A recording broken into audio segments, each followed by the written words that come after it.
Moi bons días, saúdos. O rural demostra cada día que é unha gran fonte de oportunidades, impulsar ideas, impulsar experiencias que lle aporten aínda máis valor e obxectivo deste encontro que lles imos ofrecer a través da colaboración de Ence Terra, un proxecto de Ence Terra, unha primeira edición deste foro en primeira persoa do rural.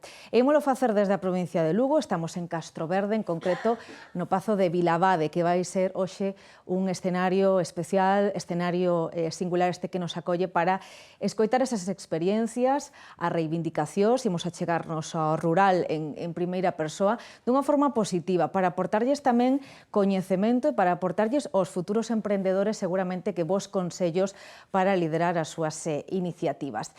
Imos a chegarnos a proxectos vencellados ao agro, a horticultura, pero tamén a gandería. Así que agardamos, como sempre, que sexa do seu interese. Xa saben que para coñecer, para comprender mellor Galicia, temos que comprender o noso rural. Este foro, como lles digo, impulsado por Ence Terra, sirve precisamente para tratar aínda máis de dignificar a actividade que se dá no rural de Galicia.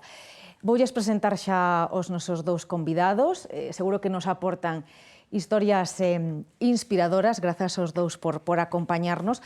Javier Fernández Arias, que tal, como estás? Moi bo día. Hola, bo día, moi ben, gracias. Vou dar uns pouquiños datos do teu perfil, aínda que de contado vas ti contarlle os seguidores e o público que ademais hoxe aquí nos acompaña vaslles contar máis do teu proxecto persoal e profesional, porque aquí fusionanse ambas as dúas cuestións, non? Fixeches da túa vocación unha profesión, es gandeiro en ecolóxico, en Begonte.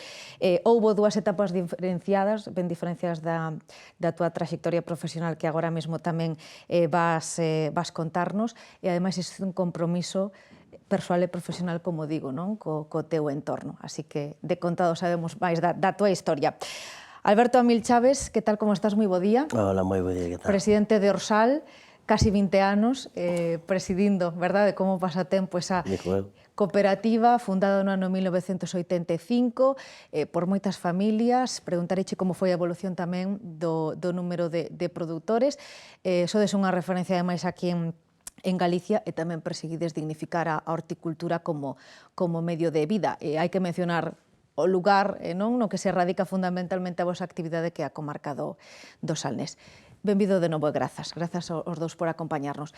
Faladenos en primeiro lugar, a modo de contexto, como foi a evolución do voso proxecto, o teu máis persoal, obviamente, o teu xa con moitos anos de experiencia. O teu dicía, Javier, que é puramente vocacional, non? Aunque tes formación de biólogo, gandeiro, como foi? Como chegaches a isto? Sí, bueno, eu proveño xa de familia gandeira, levo vinculado ao rural pois, dende antes de nacer xa. Entón, bueno, eso xa, digamos que era como parte que iba xa casi nos xenes.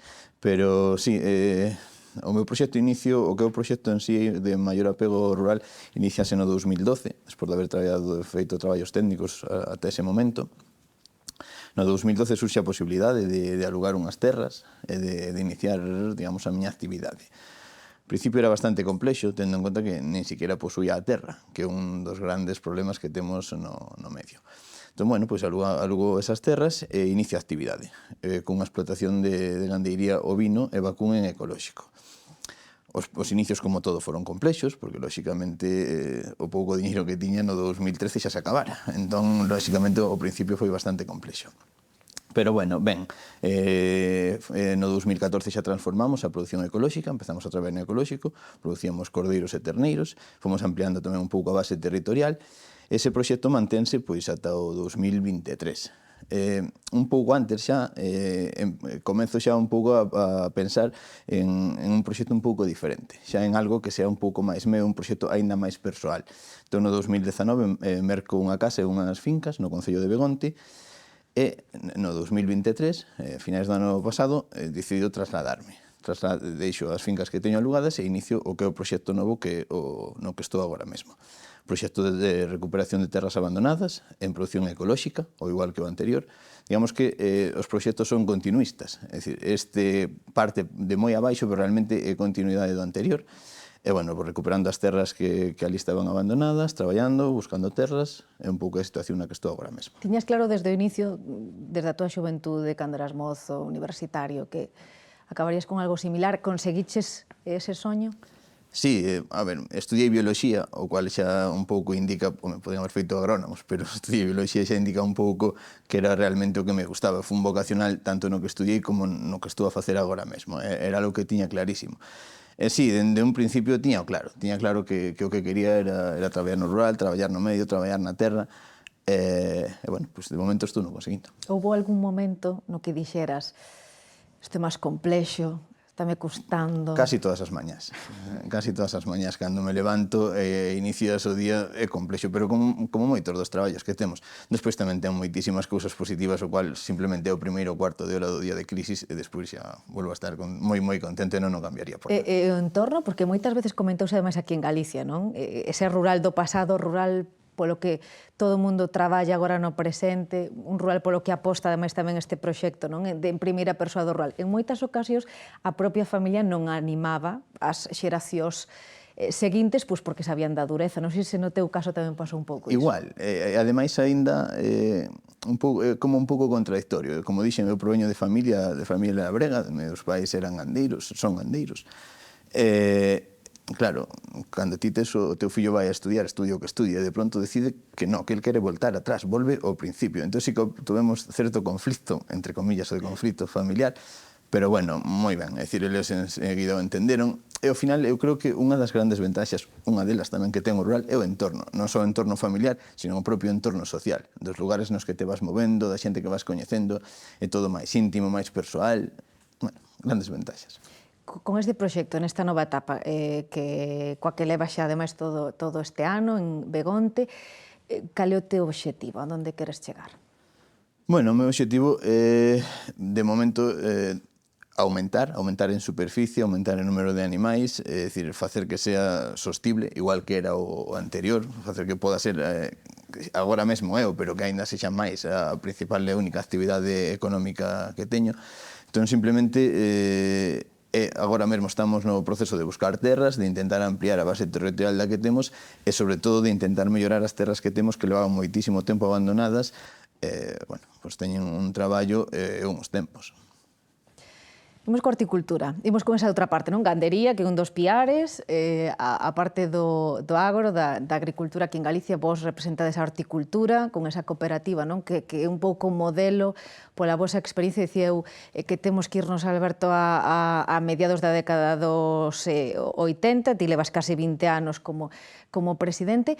Creo que non foron nin 20 familias, non? As que iniciaron o proxecto de Orsal. Lembranos ti como, ou que che contaron, non? Porque ti nese momento... Sí, non estaba, eu non estaba. No, o proxecto de Orsal empezou no 85 e foron 11 familias, 11 personas que se xuntaron en principio para daquele produto máis importante que había ali no Salnés, era a xudía, poñase moita xudía e bueno, decidiron formar unha cooperativa porque daquela había ali un profesor no colegio que tiñamos nos ali que meteulle o virus do cooperativismo naquela zona, porque prácticamente no mesmo ano fundáronse Orsal, fundouse Martín Conde, fundouse Conde de Albarei, que son cooperativas importantes. Bueno, decidiron xuntarse para facer a venta en conxunto, porque o típico era que viñan camións a buscar a mercancía, e, bueno, pagaban como querían. Entón foi como a cooperativa, que a unión fai a forza, pois empezaron aí esas 11 familias. Casi 40 anos, tamén unha evolución con moitos momentos, seguramente ti que destacarías, non? Destas case 4 décadas de Orsal. Bueno, cando non estaba eu, polo que me contaron, que foron os principios moi complicados, porque todo facían prácticamente os agricultores que eran socios, casi non tiñan xente traballando, tiñan que eles ir ao campo a recoller o produto, e depois tiñan que estar ali hasta as tantas da noite a manipular, encaixar e tal, e depois incluso había socios que tiñan que levar a Madrid, bueno, a Barcelona, ao País Vasco, a donde levaban a facer a venta. Depois foron entrando máis xente, empezouse a facturar máis, e tal, xa se buscou un gerente, xa se buscou xente para manipular, bueno, hasta o día de agora, foise crecendo pouco a pouco. Foi moi un crecemento moi gradual e pouco a pouco, pero sostenible. E, ademais, é un bo exemplo tamén da profesionalización que se veu dando, non? Do sector. Vos sodes un exemplo, falábamos antes, non, das condicións, non, que non quere un pai e unha nai para os fillos, tamén no voso caso, non? A cooperativa, este modelo, axudou a contar con máis man de obra, con a xerencia... Sí, sí, bueno, como digo eu, porque eu non me acordo, bueno, eu o que dicía Javier, na miña casa tamén sempre fomos agricultores, meus pais e meus avós eran agricultores que iban a vender a Pontevedra co carrillo do cabalo, daquela. Depois, cando viñan as cooperativas, veo a cooperativa, pois xa, como digo eu, empezou a dignificar o traballo no campo, que antes éramos, bueno, viña por ali un gitano, pagabache a xudía daquela eran pesetas, a mellor o que quixera. Empezou a dignificar o traballo no campo. No teu caso, como dicías tamén, de familia, como foi ese momento de dicir, eu voume decantar tamén por este sector? Pois a min, como a Javier, a min non me gustaba nada o campo, porque eu era de rapaz, sempre era chegar do colegio e ir para axudarlle na terra e tal. A min non me gustaba eso para nada. Víase a dureza, non? Viches a dureza do traballo nos teus pais. E depois, como non fun estudiar, hasta os 14 anos xa quixen empezar a traballar, porque na miña pandilla de amigos éramos todos, queríamos salir da casa rápido, ningún foi estudiar, todos éramos mecánicos ou arbañiles, mariñeiros, o que fora, dali. Empecín a traballar xa con 14 anos. Pero xa máis que nada para escapar da casa, porque non quería traballar na terra e tal. E a raíz de, despois tamén na crisis do 96, que eu estaba na construcción, e marxín e migrín para Canarias. Bueno, estuve en Canarias 3 anos e tal. E aí, cando viña de vacacións no verano, pois iba a axudar a meus pais, xa había cousa con outros ollos e tal. E foi onde de verdade me empezou a gustar. E ben que dai que se podía... E fui sempre polo tema económico, eu nunca vivir no campo, iso dime de conta moitos anos despois. Pero en principio fui para traballar, traballaba no verano, no inverno non tiña moito que facer, era unha vida moi... ata que viñan fillos e todo isto, que despois xa se complicou todo tamén, outra vez, non? Pero de solteiro era unha vida moi boa. Sí, a visión que un ten, non? Cando ten unha certa idade, e despois vas compartir seguro con nos como ves as bondades, as fortalezas, como o campo, non? Como se pode vivir deste sector, vivir ben, vivir no campo, pero vivir do campo. Reflexionaremos ahora tamén con Javier de todo isto para que analicedes un pouco como vedes vos o rural. Por acabar co proxecto Dorsal, en que momento estades, cantas familias asociadas, cales son vos os cultivos principais? Pois o que decía antes, empezar o Dorsal con xudía, vai variando, pasou da xudía, despois deixou de haber moita salida para a xudía, porque empezábamos cos supermercados e tal, pasamos para o tomate, pero bueno, agora estamos que o 50% da facturación é lechuga, bueno, 40% lechuga, outro 40% pemento padrón, e pois queda un 20% aí, que é cebola, tomate, xudía, pero xa en menos escala. Tanto aire libre, non, como en invernadoiros? Tanto de aire libre como en invernadoiros, sí. E agora levamos 2 anos cun proxecto que estamos empezando con aguacate, que iso tamén é un proxecto que temos aí empezando con el, que nos temos bastante ilusión posta aí, porque descubrimos que na nosa zona ali que é un bo sitio para producir. Pois novos mercados, non? Con Novos produtos, mercados. ademais, que atraen moitos consumidores. Xa me contaredes tamén ademais, que mensaxe se lle pode lanzar aos consumidores á sociedade para valorar aínda máis o que facedes. Antes, se pensades en atraer poboación, porque vos cos vosos proxectos o conseguides, calquer proxecto que estea ligado ao rural, que se pode facer para que sea aínda máis atractivo o rural, para fixar poboación? Está o tema de ecolóxico, podemos pensar incluso no turismo. Bueno, hai diferentes dimensións, non? Que poden abrir oportunidades. Ou sodes escépticos no momento actual? A ver, lóxicamente sí que se pode fixar población. Creo que agora mesmo que nos falta é unha maior imaxe de dignificación do rural. Creo que durante moito tempo igual a imaxe que se trasladou desde o propio medio foi un pouco non foi todo dignificante que debería, e creo que eso agora mesmo sí que se debería facer, con exemplo de xente que xa está traballando nel, con exemplos de xente que está retornando. Eu creo que non estamos no peor dos momentos, hai moita xente que xa está retornando ao rural, incluso a realizar actividades, o mellor non específicas do rural, pero sí a habitar no rural, que tamén é un pequeniño paso, non é unha solución, pero é un pequeno paso máis. Pode ser, non? Bueno, agora mencionabas isto último, nómadas digitais despois da pandemia, bueno, son pequenos pasos, non? Para, polo menos, atraer poboación. Despois xa falaremos, preguntarévolo agora, tamén dese emprendemento necesario para fixar poboación, pero capacidades, non, recursos atractivos ten o rural, hai que implementar medidas, non sei se tedes nese... Sí, a ver, o que ten tamén é un problema de tempos, porque falabas agora mesmo da pandemia, creo que na pandemia hubo un boom rural, hubo moitísima xente que ou retornou ou ben foi ao rural por primeira vez, e lóxicamente os tempos do rural son diferentes aos das cidades, entón houve moita xente desas que sí que moita volve ás cidades, algunha queda. Lóxicamente o rural ten uns tempos un pouco diferentes, hai que entendelo, hai que ter paciencia, entre comillas, con el, ten grandes ventaxas, pero tamén ten algún inconvinte. Que mencionaremos, claro está. Para... Eu creo que gracias a eventos así como este, que creo que debería de haber moitos máis, porque eu creo que en general hai un descoñecemento do que é o rural, porque, bueno, ás veces que non nos manifestamos, porque non nos prestan atención e tal, pero que a vida no rural hai moito descoñecemento, hai nos que pensan que, bueno, sabe Dios, non quero dicir ninguna barbaridade, pero creo que hai que poñer en conocemento o que é a vida no rural, xente que vive, que non lle ve salida, pois hai moita salida no rural que non se están posto en valor, porque non hai que inventar nada, está todo inventado, só hai que mirar proxectos que fan en outros lados, e só é traspasalos aquí, non é máis complicado que eso.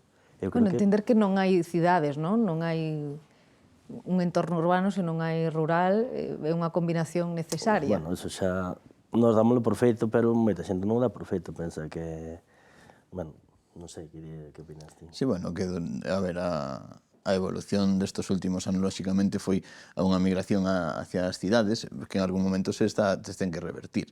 Evidentemente, o rural ten potenciales que non ten a cidade, e, como dixen antes, e algunha parte nativa, pois, lóxicamente, tamén a cidade o ten.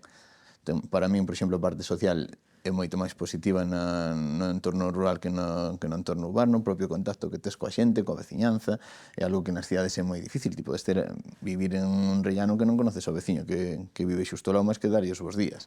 Eso normalmente no rural non pasa.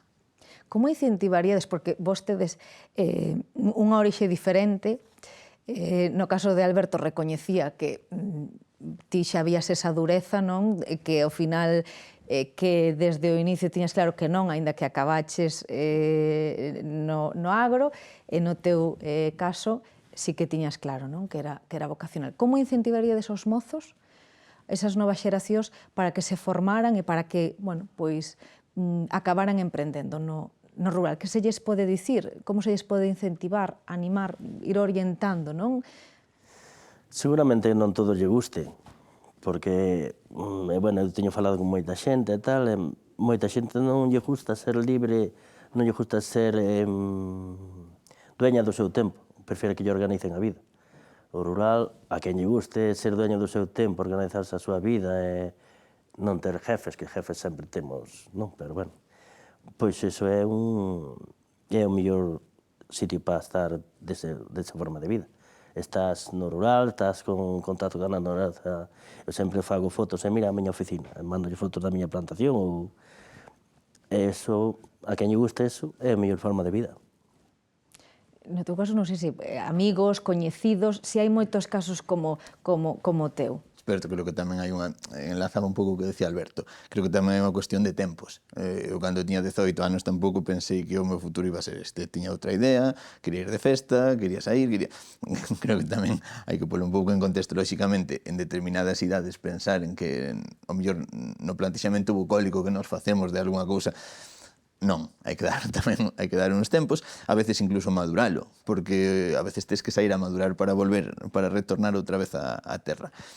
Pero sí, é dicir, os exemplos que temos aquí no entorno evidencian que sí que hai futuro no rural, que sí que hai xente que vai a retornar, e ademais que é básico que o fagan. É dicir, un rural sin xente ten moi pouquiño sentido. Así, por mencionar, que fortalezas, que debilidades mencionaríades do rural? Que é o mellor, agora mesmo, que vos atopades no día a día, e tamén o peor, o que ten máis marxe de mellora? O mellor xa o dixen antes, é o tempo, ser dono do teu tempo, a libertad que che dá para os que temos fillos, para levar os fillos ao médico sin pedir permiso a nadie, todo eso. Levar unha vida bastante lexos de estrés. Con outro ritmo, Con non? outro ritmo é posible. Dedicarlle tempo a familia moito máis pausada, sin ter que andar, chegar a comer, a correr, tal, bueno, organizarse, en definitiva, organizarse a súa día a día de outra maneira diferente. Iso é o mellor para ti. Ese é o mellor. E o peor? Pois o peor temos... Tes unha visión entón moi positiva. No, o peor quero dicir dependemos do tempo, da administración, de moitas cousas e tal, pero... Hai máis incertezas? Claro, tes que saber convivir cas incertezas tamén. Unha das cousas boas tamén que se me olvidou é que é de positivas, é que a futuro que temos que comer 3 veces ao día. Eso sempre vai existir. Entón, outra cousa non somos capaz de adaptarnos e tal, pero o rural sempre vai ter que existir, sí ou sí, porque temos o vicio de comer todos os días, de alimentarnos. Bueno, un pouco o que comentábamos, non? Sen rural non hai cidades, isto é así. Claro. A pandemia ensinounos unha lección que antes mencionábamolo, Javier, aínda que xa parece que se nos esqueceu, non? Ou que moitas das leccións xa se nos esqueceron. Eu creo que se nos esqueceron todas. Pero bueno, a pandemia sí que nos lo enseñou, houve un momentiño no que parecía que outro mundo era posible, pero a realidade ao final levounos outra vez ao punto de partida no que estábamos previamente. Pero bueno, sí que aprendemos cousas, sí que polo menos acercamos certos medios a outro potencial público que ao mellor non iba a chegarse ao rural. Creo que ademais a pandemia, polo menos en un momento determinado, sí que nos valorou. Sí que nos valorou os produtores, é dicir, a maneira de que tuéramos unha maior visibilización, que chegáramos a moitos medios que de outra forma non chegábamos, foi a pandemia. De pronto atopaste co vulnerable que eres. Vives nunha cidade, pero eres ultra vulnerable. É dicir, alimentarse, que é algo básico, como decía antes Alberto, é complexísimo. Si nadie che distribuye, si nadie crea o produto, si nadie cultiva o produto hecho trae ao supermercado, creo que fai que seas moi vulnerable nas propias cidades. E despois eu coincido plenamente con el no dos tempos. Para min, a gran ventaxa que temos no noso medio é o tempo. Ese emprego que ti faz do tempo, poder, a xente que teña nenos, poder dedicar o tempo que consideres aos nenos, un tempo que ao final é o máis valioso que temos, porque o resto, as cousas materiales, podes mercalas mellores, peores, bueno, eso xa é unha cuestión moi persoal, pero ao final o tempo é un limitante que non podemos controlar. Entón, para min, unha ventaxa importantísima é eso, esa utilización que fago do tempo, ese poder estar agora aquí, sin prisa, sin ter que xustificar estes tempos, que teña outros tipos de preocupacións que ao mellor alguén que asalariado non as teña, porque deixe as ovellas fora pode vir cualquier alimaña e ter un problema. Pero é un plus, non? Coincidides en que é un... É un gran plus. Para min é un plus que ademais non ten compensación posible de outra maneira.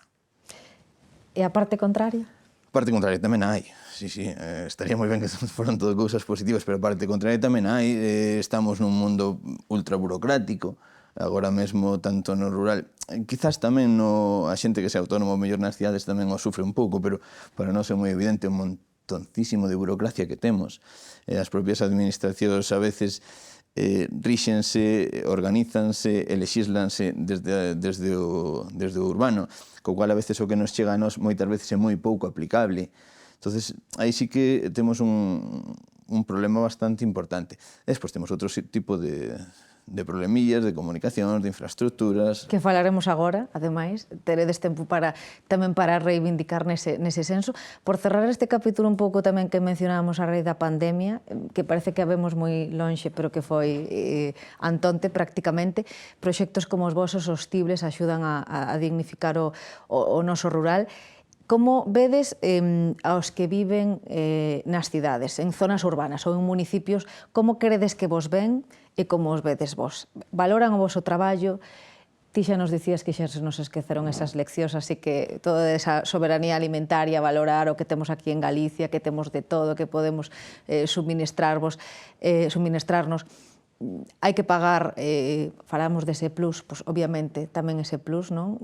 Por os produtos que se cultivan aquí, facémolo, axudádenos a facer a toda a sociedade esa autocrítica necesaria para valorar máis os vosos proxectos.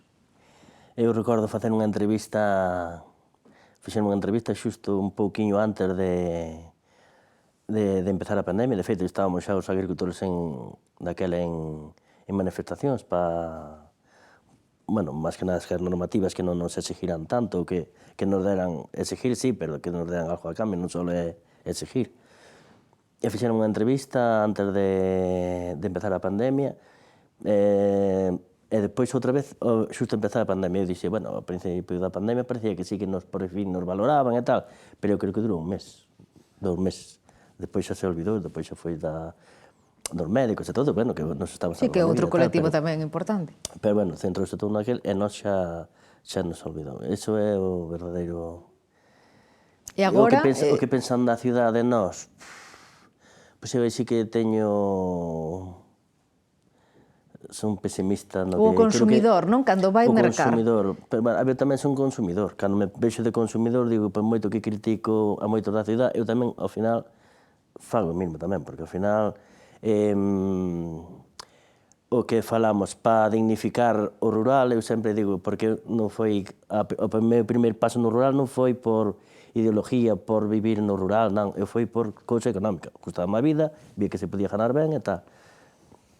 E moitas veces cando falamos así na cooperativa, ou da directiva, ou cos socios e tal, dixemos, é que non ven xente por rural e tal, sempre digo eu, se nos vira os agricultores, pois, conducir un coche bo ou coller así pois, ao mellor vendría a xente por rural, que tampouco é o noso plan, pero somos nosos agricultores moitas veces os que peor falamos de nós mesmos. Estades coincidindo niso, ademais. Que a sociedade. Primeiro temos que empezar por nós, valorar o noso traballo e vendelo ben. O sea, hai momentos malos, hai momentos bons. Os bons, para mí, superan con creces os malos. Entón, entendes ás veces, non? Que a sociedade, que os consumidores, nesa discriminación positiva que temos que facer polos produtos de aquí, bueno, pois que a veces... Sí, eso entendo perfectamente. Pero no é que, bueno, son cosas diferentes. Cando van a comprar unha cousa que miren polo daqui, porque eu tamén teñen dereito, por ser gallego non é mellor o meu produto que o de Almería, por exemplo. Eu creo que teñen que comprar o que queiran. Eu refiérome en general. En general, o que vai ao supermercado, un porcentaje moi alto pensa que eso vai estar ali. Non valora o traballo que hai detrás. Máis que vender os produtos nosos antes que os dos demais. Eu creo que somos agricultores tanto aquí, en Almería, como en Marruecos, como en... Todo o proceso, non? Que comentábamos antes de comenzar, ademais, non? De onde sae o leite, de onde saen os ovos. Hai que valorar a alimentación polo que é. Porque agora dáse por feito que a alimentación está aí no supermercado e ten que estar aí. E non. A alimentación vai que ser aí. Chegaron por arte de maxia, non? A ver, enlazando un pouco a pregunta que facías, eu creo que hai dúas partes. Por un lado, que idea temos nós das cidades ou das cidades de nós somos os mesmos. E sobre todo en Galicia, pois, ao final somos os mesmos. Moitos de nós habitamos nas cidades porque son cidades moi pequenas. Pero sí que é certo que o concepto moitas veces é perverso, porque eu lembro un acto que fixemos unha vez no Xardín Botánico en Madrid, que eu fun como gandeiro a dar unhas charlas, non sei que esperaban, sabes? Eu creo que esperaban ver a alguén pues, con cornos, rabo, que entrara... Porque a verdade é que a sensación miña foi horrorosa. Cando entrei ali, os vin mirándome como... Joder, casi é normal, sabes? Como un souvenir. Miráronme como se eu fora unha persona normal e dixen, vaya sensación máis mala, sabes? Entonces, ese concepto quizás aquí non o temos, porque as cidades aquí son moi pequeniñas, son pequenas, todas as cidades nosas son pequenas. Ao final, a maioría da xente que vive nas cidades sí que ten un vínculo tamén co rural. Entón, eu creo que eso... No, eu vexos iguales a eles e eles a mí, eu creo que 3 cuartos do mismo. En cuanto ao consumidor, eu creo que basicamente o que nos falta é formación en todos os aspectos. O consumidor igual. O consumidor pode consumir o que queira. Eu non coincido con Alberto, discrepo en eso, no de que dá igual que consumo de Almería que aquí. Eu creo que non. Eu creo que ao final temos que forzar tamén un pouco que a produtos similares ou produtos de calidade, eu creo que incluso desde un punto de vista ambiental, ao final o consumo de produtos de cercanía, de produtos de kilómetro cero, é fundamental. E a pandemia, ademais, iso tamén nos lo ensinou, aínda que xa se nos esquecera, pero tamén nos lo enseñou. Entonces, eu creo que o consumidor moitas veces o que hai que darlle as ferramentas e o coñecemento para saber que é o que ten no lineal do supermercado. No lineal do supermercado, tanto en horta como en carne, os lineales son amplísimos. É dicir, de cada produto tes moitísimas referencias. Entón, eu creo que moitas veces ao consumidor faltalle referencia e formación para saber cales son as diferencias entre o que hai detrás. Porque moitas veces, como dixo Alberto, non é solamente que ti vayas a comprar un tomate. Non, é que detrás dese tomate hai unha familia. Hai unha familia que colle dese tomate, que o recolle no Rosal ou en Lugo, onde sexa. Eso ten un impacto social detrás. Entón, eso tamén temos que valoralo. E falo como consumidor. Como productor, lóxicamente, tamén se pode interpretar que é o meu interés. Lóxicamente, sí. Pero eu creo que nós temos que traballar no fomento de que o consumidor coñeza as marcas. Temos marcas galegas. Temos a sorte, ademais, de ter un nome que é Galicia que vende por si só. Pero con eso tamén temos que xogar. Temos que, eu creo que, trasladar ao consumidor máis formación sobre que é o que dispón na tenda e cales son as diferencias entre os distintos produtos. A veces, un pelín máis é máis barato. Imos seguir avanzando. E antes xa comezabades a demandar servizos, infraestructuras, xa vos dicía que era un capítulo tamén que íbamos mencionar.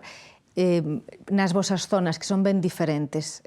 Ademais, ti, Begonte, Cambados, botades en falta infraestructuras, servizos para dicir, pois, isto é que, bueno, carecemos disto e por iso seguramente o desenvolvemento do noso rural vai a este ritmo. Ou no teu caso, claro, a situación tamén é diferente. Sí, a ver, no Sorsal temos socios por todo. A ver, o 80% somos dali do Salnés, a 15-20 km da cooperativa, pero depois tamén temos socios aquí en Lugo, temos socios en Ourense, así. Pero eu falo polo que conozco ali na miña zona, eu cando falan de servicios, o que a pregunta que facías ti, eu aí non son capaz de falar no nombre dos gandeiros e agricultores que están no interior, porque sei que están moito peor, en moitas peores condicións. Eu ali estou, bueno, teño todos os servicios como se fora nunha ciudad, pero moi estirada ali no Salnés, onde son eu. Eu aí non podo, nos ali temos un problema de falta de terras, porque temos moita competencia por buscar fincas. Ali hai moito urbanismo desto que quere comprar unha finquiña para ter unha casiña, e temos moita competencia. O único problema ali, na miña zona, é o problema de finca, de terreno. Que aquí tampouco nos temos que limitar a infraestructuras, por exemplo, viarias, comunicacións, non hai servizos, escolas para os pequenos, en fin, todo, non? Para que poida levar a súa vida con normalidade igual que un da cidade, non? Sí, é que eu creo que o gran problema que temos a mesma, o problema sobre todo nas zonas máis rurais, porque a veces o do rural é tamén bastante complexo, porque hasta onde consideramos rural? É dicir, o entorno das urbes é rural? Pois pode ser, pero eu que son originario de Chandrexa, de un concello da montaña de Ourense, claro, cando pensas en eso é rural, é dicir, que alguén teña 45 minutos para levar o neno ao cole, eso é rural. Que teña 45 minutos para ir ao médico é rural. Que teña 50 minutos para ir a mercar un plátano, eso é rural. Ese rural sí que necesita de achegas, necesita de infraestructuras, internet. É dicir, agora mesmo, a xente que traballamos no rural, sexamos gandeiros, sexa con horta, sexan neorurais, da xente que retorna ao rural, necesitas comunicacións. Agora mesmo facemos todo prácticamente por internet. E máis, xa nos obligan a facer casi todo por internet. Entón, creo que ese tipo de estructuras e infraestructuras son básicas, igual que as infraestructuras viarias, que aínda que sí que sexan somente un complemento, pero tamén as precisamos. Precisamos comunicacións. Especialmente eso, nas zonas máis rurais, porque entendemos que tamén queremos que haxe xente aí. Mencionabas internet. Hai que cambiar tamén a percepción, non, de que o rural é innovación. Pode ser un bo epicentro de proxectos vai máis alo do sector primario. A priori podemos pensar que sí, pero non, porque hai moitos proxectos aquí en Galicia agora ligados ao sector primario, agora a gandería con desenvolvementos tecnolóxicos importantes, a tecnoloxía axuda tamén a mellorar eses procesos. crees que o rural, bueno, pois non sei se vai acompasados os tempos de innovación ou é un pouco unha asignatura pendente para gañar en competitividade, non? Ou aínda hai moita tradición detrás das actividades do sector? A ver, aínda hai moita tradición, pero a tradición agora mesmo está se vendo forzada a cambiar. É o que decía antes, agora mesmo necesitas un acceso a unha banda ancha casi imprescindible. Necesitas ter internet, ti como autónomo relacionaste coas administracións a través de unha sede electrónica agora mesmo. Xa non hai papel, por sorte, para ese tipo de cousas. Entón, sí que é básico, sí que hai modernidade no rural, falta algo, pero bueno, para que o rural se modernice tamén é necesario que ese tipo de estruturas estexan montadas, que todo o mundo poda ter acceso a internet de unha forma fácil. A horticultura, por exemplo, foi modernizándose neses 40 anos, nesa evolución que comentábamos. Alberto, o inicio, que pasos se deron? Cando se fala de innovar, hai pola tecnología, que a nosa tecnología tamén, bueno, internet, eso é necesario, xa polo cuaderno digital, mandache cubrir o cuaderno digital e sin internet non eres capaz de cumplir. Pero eu cando falo de innovación, prefiro falar de cultivos. Hai moitos cultivos que se poderían producir aquí e non se producen.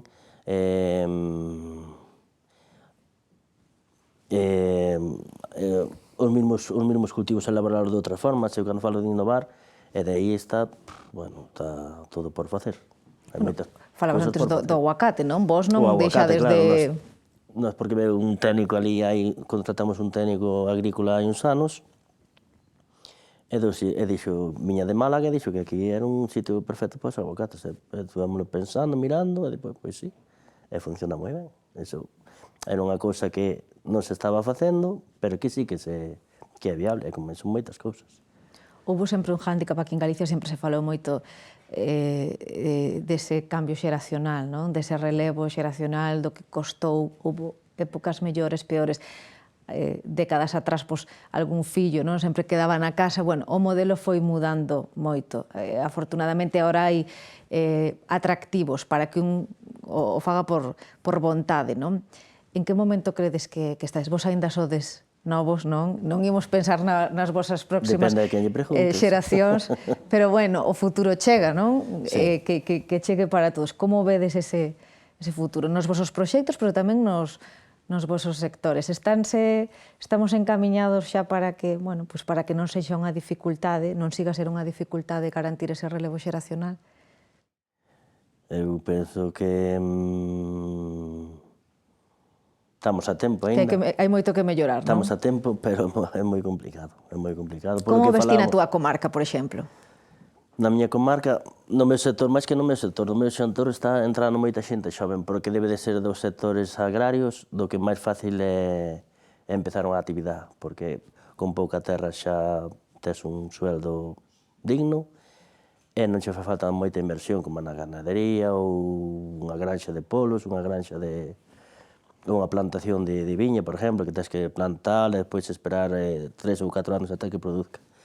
Nos plantamos, por exemplo, unha finca de lechuga ou unha finca de pimentos e aos 2-3 meses xa estás facturando. É fácil de empezar. Tamén é fácil de abandonar, porque na nosa cooperativa está todos os anos entre xente a probar, que queda sin traballo e tal, non quere estar na casa, pois proba.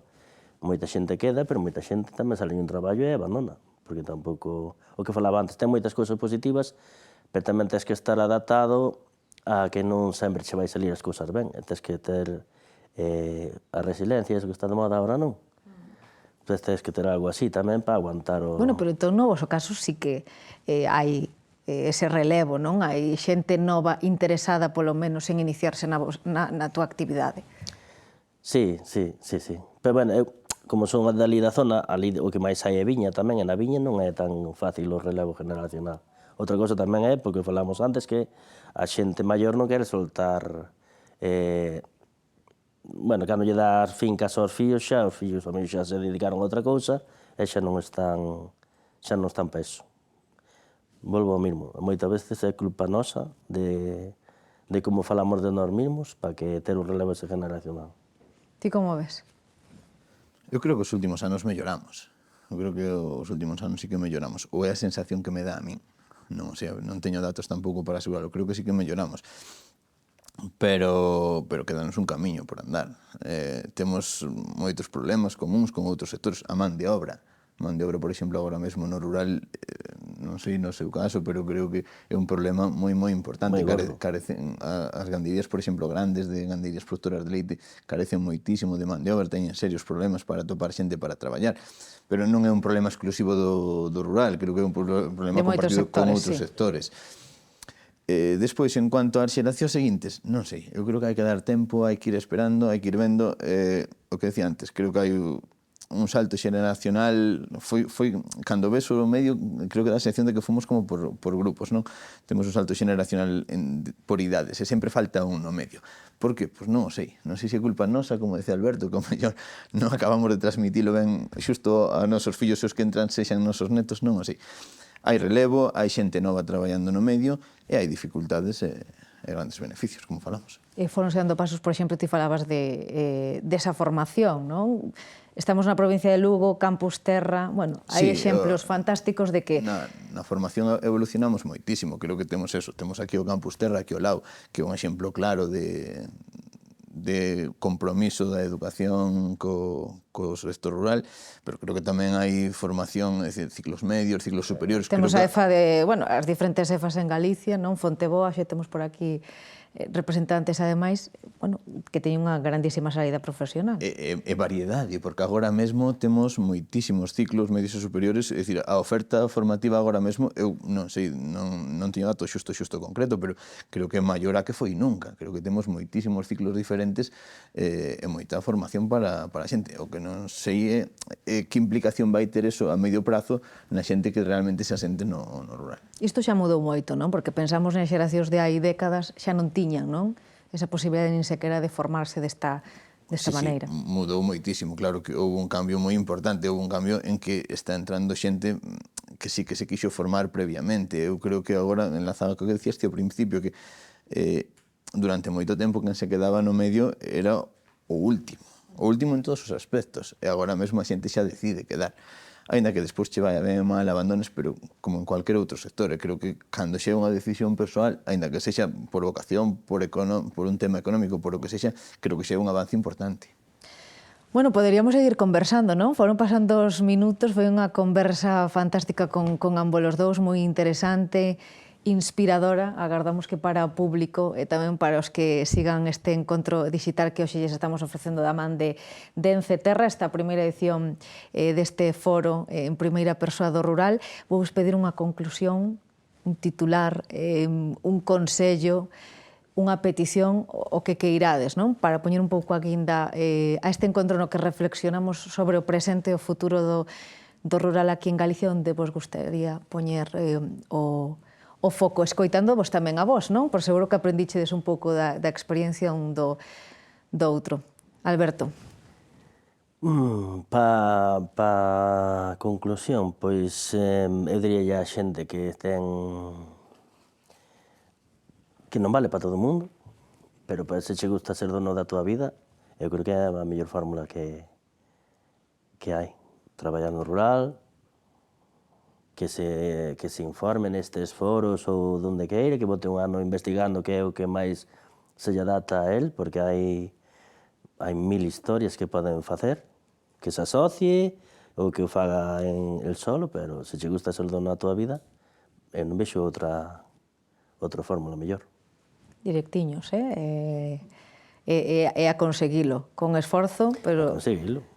Pero está claro que sí que se pode facer.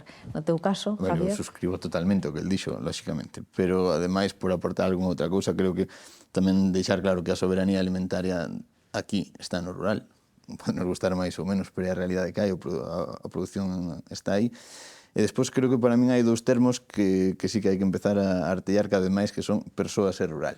Creo que sen persoas non hai rurales, sen rural non hai persoas. Creo que son dous termos que temos que acostumbrarnos a manexar e que é un elemento básico. Necesitamos que a xente entenda, que a xente volva, que o valore e que nos valore a nós tamén.